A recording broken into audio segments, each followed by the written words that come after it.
तर नमस्कार मंडळी.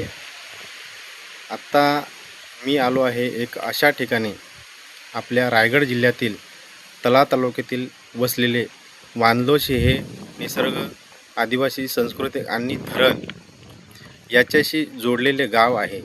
या गावातील ओळख केवळ एक भौगोलिक ठिकाणची नाही, तर इथल्या माणसांच्या जीवनाशी आणि त्यांच्या संघर्षाशी जोडलेली आहे. तर मित्रांनो, आपण जाणून घेऊया इथल्या लोकांकडून. पहा ना, किती शांत आणि सुंदर वांद्रोशी हे गाव आहे. आणि तुम्हाला मी दाखवायचा प्रयत्न करतो. समोरच एक धरण आहे, डॅम आहे. हे वांद्रोशी गाव आहे. मस्त असं छान निसर्गाच्या वातावरणामध्ये खूप मित्रांनो छान असं गाव आहे.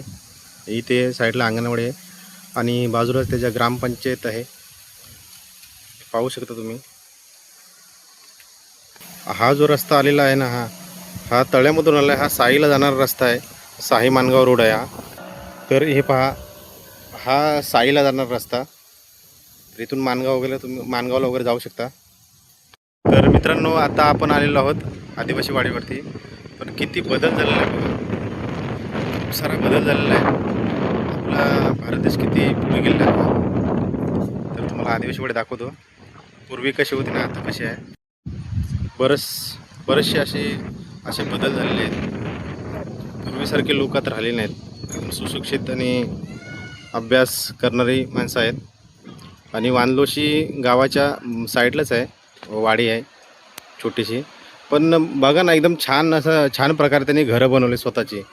कुठलेच मातीचे घरं नाही. किती छान वातावरण आहे. म्हणजे राहणीमान जो जेवढा आहे त्यांचा बदललेला आहे. हा मोठा झाड आहे चिंचेचा, बघा किती मोठा झाड आहे. तर आपण त्यांच्या माणसांकडून थोडक्यात माहिती जाणून घेऊ. हे पहा, असं तुम्हाला मित्रांनो कुठेच असं घर दिसणार नाही की मातीचे वगैरे घर असं कुठेच दिसणार नाही. सर्वांचेच प्लास्टर आहे. म्हणजे बरीचशी मंडळी प्रगतीच्या दिशेने पुढे जात आहे. खूप मस्त वाडी आहे. भरपूर सुधारणा झाल्यात. गहू सुकत घेतलेले आहेत. असं गावचं वातावरण मित्रांनो ना लय भारी असतो. छान प्रकारे एकदम मस्त वातावरण आहे.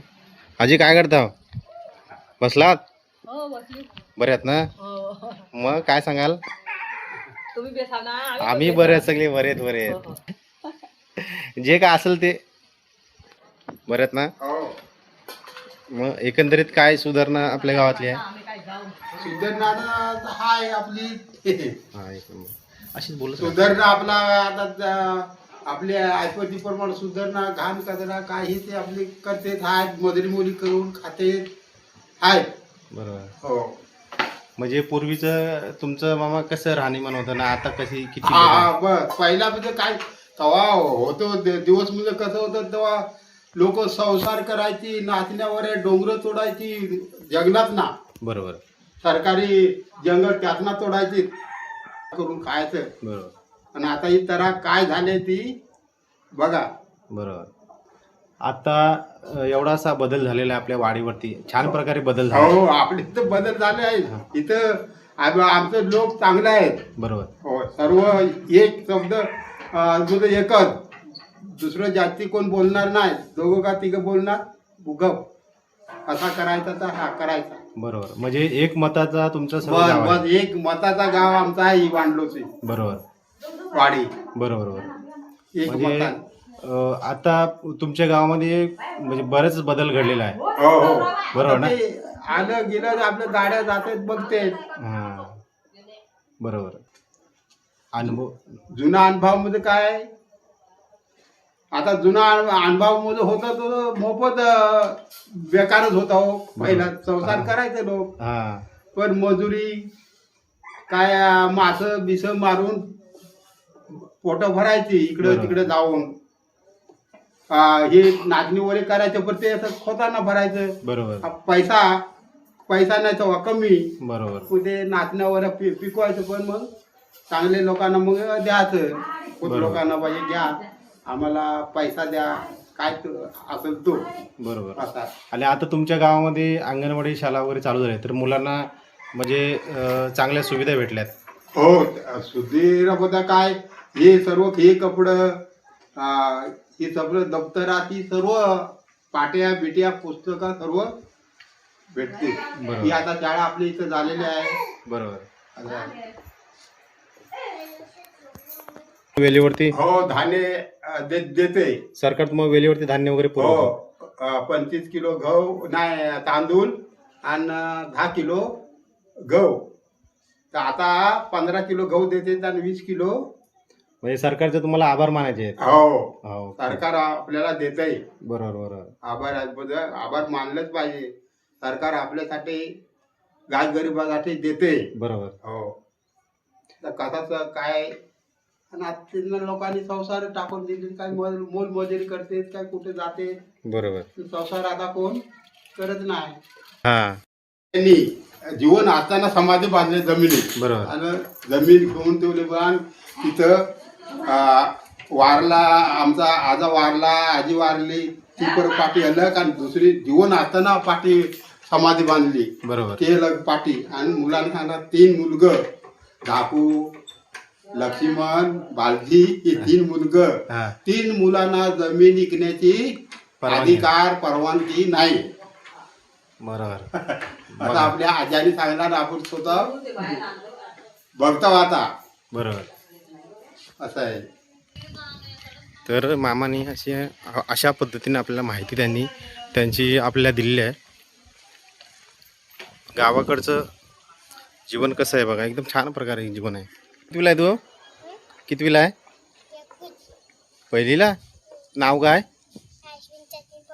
अश्विनी सचिन पवार. थँक्यू. बाय, तुझं नाव काय? सनीक्षा रवींद्र जाधव. काय? सनीक्षा रवींद्र जाधव. सनीक्षा रवींद्र जाधव. कितवीला आहे? दुसरी. दुसरीला. आता काय सुट्टी झाली जेवायची? चला टाटा करा. बाय. तर मंडळी, हा वांजुळेशी गावाच्या खालच्या साईडला हा असा मोठा डॅम आहे. तर त्या गावचे काका मला भेटलेले आहेत. पण हा खूप मोठासा डॅम आहे आणि खूप जुना आहे. तर चारी बाजूने डोंगर आहे आणि मध्येच पाणी आहे. ते हे काका मला भेटलेत, त्यांच्याकडनं आपण जाणून घेऊया. तर काका नमस्कार. काय आपलं नाव? महादेव जाडे, पोलीस पाटील. हो काय? माझे पोलीस. काय ह्या धरणाबद्दल माहिती तुम्ही सांगाल? धरण काही बरेच वर्ष आहे आमचे, आम्हाला मासे विसे मारायला मिळतात ह्या धरणाचा. बरोबर. आणि नळ योजनेला पाणी मिळतो. म्हणजे तुम्ही डॅम ओके ओके. नळाला पाणी मिळतं आमच्या. म्हणजे तुमच्या गावाला इथूनच पाणी पुरवठा केला जातो. इथूनच पाणी पुरवठा. मी आता पाणी चालू करायला लागलो. हो काय? बघा, एवढी वय असून ते गावचं पाणी स्वतः सोडतात. ते 76 वर्षे. 76 मित्रांनो, 76 वर्षाचे हे काका मला भेटले इथे वांदलोशी गावामधले आहेत. तर थोडक्यात तुमच्या गावाची पण माहिती थोडी सांगा. आणि स्वतः ते पोलीस पाटील आहेत, रिटायर पोलीस पाटील. तर मग काका काय सांगाल? काय सांगायचं, पोलीस पाटील होतो म्हणून वायरमॅनचं पण काम करायचो. सगळ्या इकडची गावं सगळी मी लाईटची केली, बरोबर. मीटरपासून. आधी कसं जीवन होता, हा. आता कसं तुम्ही म्हणजे तुमच्यात किती बदल झाला? हो. ज्यावेळी मी गावी आलो, माझं लग्न झालं, त्याच्यानंतर मग मला पोलीस पाटील जागा भेटली. त्याच्यात 75 रुपये पगार होता ना, मानधन. हां. तो पण 3 महिन्यांनी मिळायचा, 100-200 रुपये. त्यात भागायचा ना. मग इलेक्ट्रिशियनचा मी कोर्स केला, लायसन काढला. आणि इकडची वांद्रोशीच्या पश्चिमेची सगळी गावांना मी कॉन्ट्रॅक्ट घेतला होता. पनेली, बोरीजमाळ, काशेपोल, चोरवली, दगडू आणि कुमलाकोंड. बरोबर. तिकडे एक नलफोडी घेतली, ती 2ऱ्या वर्षाला घेतली. त्यावेळेस गाडी मार्ग नसताना तुम्ही स्वतः पायी चालत जायचो फिटिंग पायी? करायला. अच्छा अच्छा. मधल्या रस्त्याने जायचो पायी चालत. बरोबर. मधल्या रस्त्याने तुम्ही एवढ्या म्हणजे 7-15 किलोमीटर, हो. 10-15 किलोमीटर तुम्ही इथून पायी चालत जात होता? त्या रस्त्याने पायी म्हणजे फिटिंग करायला जायचो. लाईट फिटिंग कोर्स केला ते. Okay okay okay. आता नारळ सुपारीची आमची बाग आहे. बरोबर. त्याच्याने नारळ सुपारी तेव्हाच लावली. आणि हे काम पोलीस वेळेत पगार नाही, मग इलेक्ट्रिशियन. बरोबर. आणि पण पाणी सोडता. हो त्यावेळेस तुम्ही शेती वगैरे तुम्ही करत होतात, हो, शेती किती करतो. आता- पण बागायत केली. अजून करता? हो, आता बागायत आहे नारळ सुपारी. ओके. नारळ सुपारीची तुमची स्वतःची बाग आहेत. हो. तर मंडळी, आता आपल्याला त्या मामाने आणि त्या काकांनी जी काही माहिती सांगितली त्याबद्दल त्यांचे मनापासून धन्यवाद.